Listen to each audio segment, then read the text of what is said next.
Hola, ¿qué tal? ¿Estás estudiando español y tienes dudas con los verbos ser y estar? Si es así, quédate, porque hoy vamos a ver las diferencias entre estos dos verbos, lo cual suele presentar mucha dificultad para los estudiantes de español como lengua extranjera. Siempre solemos partir de la idea de que el verbo ser se usa para hablar de cosas permanentes y estar para cosas temporales. Sin embargo, esta regla tiene algunos cabos sueltos. Por ejemplo, si yo digo, Paula es rubia, no me estoy refiriendo a algo permanente, puesto que Paula se puede teñir el pelo y así dejaría de ser rubia. O si yo digo, siempre estoy contenta, se supone que es algo permanente, pero entonces, ¿por qué usamos el verbo estar? Pues no te preocupes, porque hoy vamos a ver cuándo debemos utilizar cada uno de estos verbos, ser y estar. Empezamos. Ser es un verbo atributivo, es decir, se usa para definir al propio sujeto. Por el contrario, estar, tal y como su nombre indica, es un verbo de estado, estar, estado, por lo que define la situación en la que se encuentra el sujeto. De esta forma, si el verbo ser es un verbo atributivo, lo debemos usar cuando hacemos una identificación o una definición, y el verbo estar lo usamos cuando hablamos de la localización o el estado del sujeto. En el estado también incluimos la percepción propia del hablante. Dicho esto, vamos a ver todos los usos más detenidamente. Empezamos con el verbo ser, el cual se usa para hablar de la esencia o atributos del sujeto. Por tanto, usamos el verbo ser para identificar al ser u objeto al que nos referimos, como vemos en estos ejemplos. Este pastel es de Sara, o esa es la guinda del pastel. También usamos ser para definir algo. Por ejemplo, en Manchitas es un lince, estamos definiendo al sujeto, y en este lince es Manchitas, estamos identificando al lince. Asimismo, cuando hablamos de los atributos del sujeto, nos referimos a las características propias de algo, como las nueces son marrones o las nueces son frutos secos. Partiendo de la base de que el verbo ser se usa para identificar o definir los atributos o la esencia de algo, aquí tenemos otras ocasiones en las que se usa el verbo ser. Usamos ser con los días y las horas. Hoy es lunes o son las 2. Para identificar la profesión de alguien, mi prima es periodista. Aunque el trabajo puede ser temporal, al ser un atributo que define al sujeto, usamos el verbo ser en vez de estar.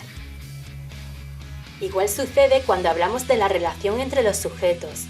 Somos amigos. También usamos ser cuando hacemos una cuenta, como 2 más 3 son 5. Ahora pasamos a ver los casos en los que usamos el verbo estar. Usamos estar para localizar al sujeto en el espacio en el que se halla. En este dibujo vemos a una mujer que se encuentra físicamente en Sevilla, por tanto, ella podría decir, estoy en Sevilla, así como Sevilla está cerca de Córdoba y Sevilla está en el sur de España. Por otro lado, antes hemos visto que el verbo estar se usa para hablar del estado del sujeto. Recuerda, estar, estado. Algunos ejemplos de este uso son: Adrián está contento. Es el estado en el que se encuentra en este momento. O la copa está llena. Ahora está llena, pero es probable que dentro de un rato esté vacía. Entonces hemos visto que el verbo estar se utiliza para localizar al sujeto en un espacio y para hablar del estado del mismo. Partiendo de esta base, aquí tenemos otras ocasiones en las que se usa el verbo estar. Cuando forma parte de una acción conformada por la perífrasis verbal estar más gerundio, que en inglés se corresponde con el tiempo verbal presente continuo. Estoy comiendo. Cuando hablamos del tiempo atmosférico, también usamos el verbo estar, puesto que hablamos de un estado. está nublado. Recuerda también que cuando hablamos del año en el que nos encontramos, usamos el verbo estar. Estamos en el año 2022. Finalmente, cuando hablamos de un estado de salud temporal, también usamos el verbo estar. Por ejemplo, Juan está resfriado. Pero a veces tanto ser como estar son correctos. Entonces, ¿cuál elijo? Pues con los días de la semana podemos usar tanto ser como estar. Es decir, podemos decir hoy es lunes u hoy estamos a lunes. Fíjate que si usamos el verbo estar, la estructura es estar más la preposición a. Estamos a lunes en vez de estamos lunes. Con las fechas sucede igual. Es decir, podemos usar ambos verbos. Es 22 de marzo o estamos a 22 de marzo. Ten en cuenta que, como en el caso de los días de la semana, si usamos el verbo estar, este tiene que ir acompañado de la preposición a. No es estamos 22 de marzo, sino estamos a 22 de marzo. Sin embargo, con las horas siempre debemos usar el verbo ser, como en son las 2. Y por el contrario, con los años siempre usamos el verbo estar, como en estamos en 2022. Para finalizar, vamos a ver que con algunos adjetivos podemos usar ser o estar, pero el uso de un verbo u otro cambia el significado de la oración. Por ejemplo, si decimos Sofía es alegre usando el verbo ser, estamos hablando de una característica que define al sujeto. Sin embargo, si usamos el verbo estar, Sofía está alegre. Estamos hablando del estado en el que se encuentra ahora. Pero antes también hemos visto que el verbo estar se utiliza para localizar al sujeto en el espacio en el que se halla. En esta imagen puedes ver cómo, si usamos el adjetivo alto, con cada uno de estos verbos el significado de la oración es distinto. En la imagen vemos a una mujer alta y a un búho que está sobre la cabeza de la mujer. En Valeria es alta, el adjetivo define al sujeto. Estamos hablando de una característica. Pero si decimos el búho está alto, estamos hablando de la ubicación del búho, por lo que usamos el verbo estar. Y aquí tenemos el último ejemplo. La primera oración dice el pastel es dulce. Como usa el verbo ser, estamos hablando de una característica propia de los pasteles, ya que estos llevan azúcar. No obstante, si en vez de usar el verbo ser usamos el verbo estar, el significado cambia.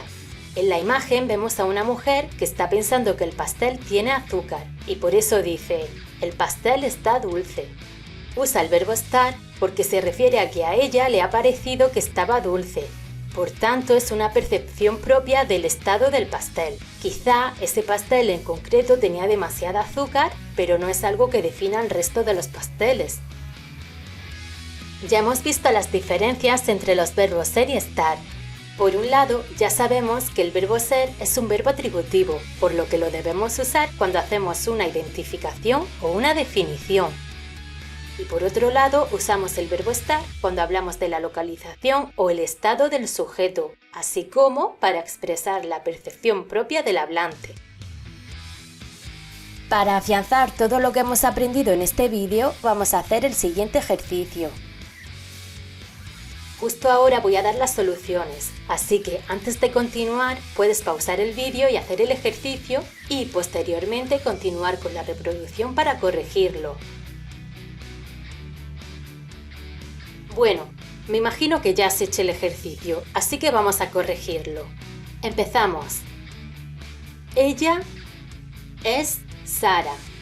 Usamos el verbo ser porque estamos identificando al sujeto. Somos amigas. También usamos ser ya que estamos definiendo la relación entre los sujetos. Número 2. Feliz Año Nuevo. Ya estamos en el año 2022. Como hemos visto, con los años usamos el verbo estar. Siguiente. ¿De quién es este libro? En este caso, estamos identificando al dueño del libro, por lo que usamos el verbo ser. 4. No puedo ir con vosotros. Estoy enfermo. Cuando hablamos de un estado de salud transitorio, usamos el verbo estar. ¿De qué color tiene el pelo? Me parece que es rubia. Usamos este verbo puesto que el verbo ser se usa para hablar de las características. Este verano voy a ir a Roma. ¿Está cerca de tu ciudad? Cuando hablamos de la localización del sujeto, usamos el verbo estar. Esta sopa está bastante salada. No me la puedo comer. Es una percepción propia del hablante, no es una característica de la sopa. Por esta razón, utiliza el verbo estar. ¿Qué hora es? Son las 2:30. Como hemos visto, con las horas usamos el verbo ser. Y ya la última, no os veo, ¿dónde estáis? En este caso utilizamos el verbo estar, puesto que estamos hablando de la localización de los sujetos. Bueno, espero que te haya gustado el vídeo y que tengas más claras las diferencias entre los verbos ser y estar. Asimismo, en la caja de descripción encontrarás un enlace para descargar el PDF con el contenido del vídeo. Sigue así, ¡hasta pronto!